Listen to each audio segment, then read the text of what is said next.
So Dokkan Battle just tweeted a video that will deliver updates on the roadmap and the latest in-game information on upcoming events. I believe this was also aired during their little booth in Japan for their Jump Festa. Not too sure really, but that's besides the point. All of this is really in Japanese, so we're gonna go through some key points here.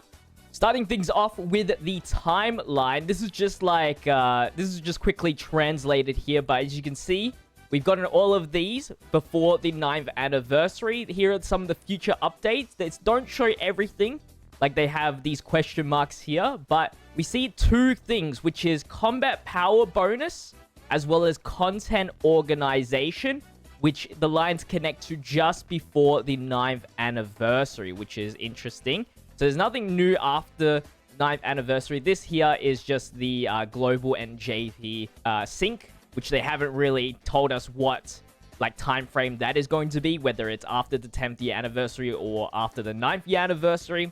So they're still keeping that a secret. So we're going to cover these two things here. Starting off with the combat power bonus. You can earn various bonuses depending on the fighting power, such as drop rate of awakening medals and increase in the amount of Zenny.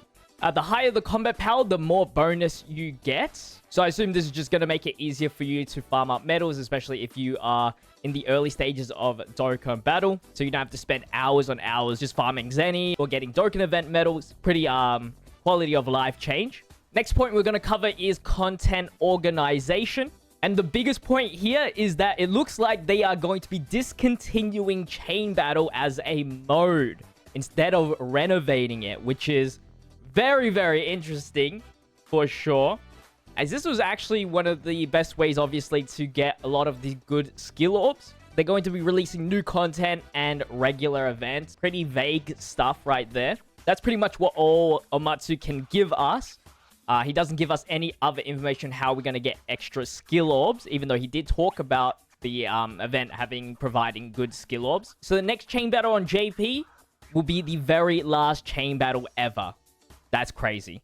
And that's pretty much all they give us in terms of the content organization tab. As you can see, it's right before the 9th anniversary, which is literally in like 2 months. So nothing much more that they provided there. But the biggest thing here is the New Year's celebration Dokkan Fest unit, which is going to be a dual Dokkan Fest that includes Super Saiyan 3 Goku as well as Hirudegarn.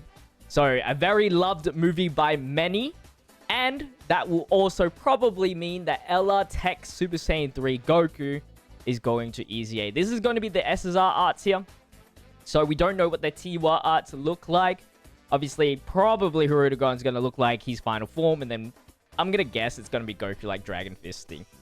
That sounded wrong. But yeah, that is pretty much it. They just revealed the art and everything. Which all made sense because a few days ago, Dokkan did announce that they were going to make all of the EZAs here into one section, which was the Movie Edition Extreme Z area. Which probably means we're going to get another EZA that is Movie Heroes. Now, the EZA so far that are Movie Heroes from the Hirudegarn movie is, of course, Tapion himself. So he could definitely get an awakening and then EZAing on the same celebration. He would actually be quite a unique character to have as he goes into some odd categories for sure. And I don't mind some physical buffs as well.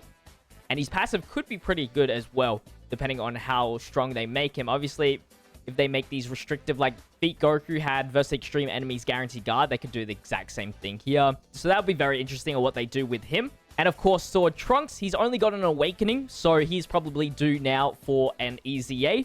Especially if Tapion's EZAing, you can activate the unit super attack more often, and maybe not just have raise attack. Maybe give him raise defense as well.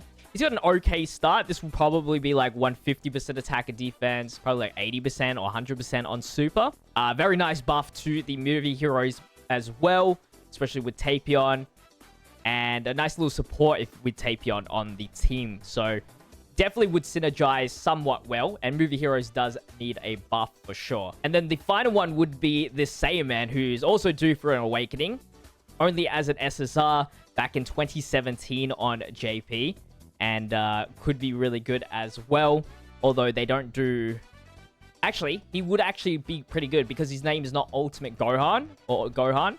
It's actually Great Saiyaman. So, you know, they probably will actually do him pretty well. And would be really nice, actually, for a good buff. He actually has some decent links as well. And he's a support, so this could be potentially a good S tier easy A if they do end up awakening this guy. Pretty high chance as well that this Tech Tapion actually easy A's. Could be pretty cool to see what they do with him. And don't forget about this guy, the oldest unit to not have an easy A. That is an LR. Super Saiyan 3 Dragon Fist Goku. Wow. Is it finally his time? And I wonder if this is going to not be existing anymore. What could they possibly do to this guy? It's infinite possibilities, man. Infinite. Super excited to see what he's like. So a lot of potential for a really good New Year's celebration. I doubt this will be synced up with Global. I think Global's going to do their own thing. Probably it's time for Super Trunks. But that's pretty much it for today's news video. I hope you guys did enjoy. Don't forget to leave a like, comment, and subscribe to the channel. I'll see you guys in the next video. Stay healthy, stay safe, stay physical. Peace.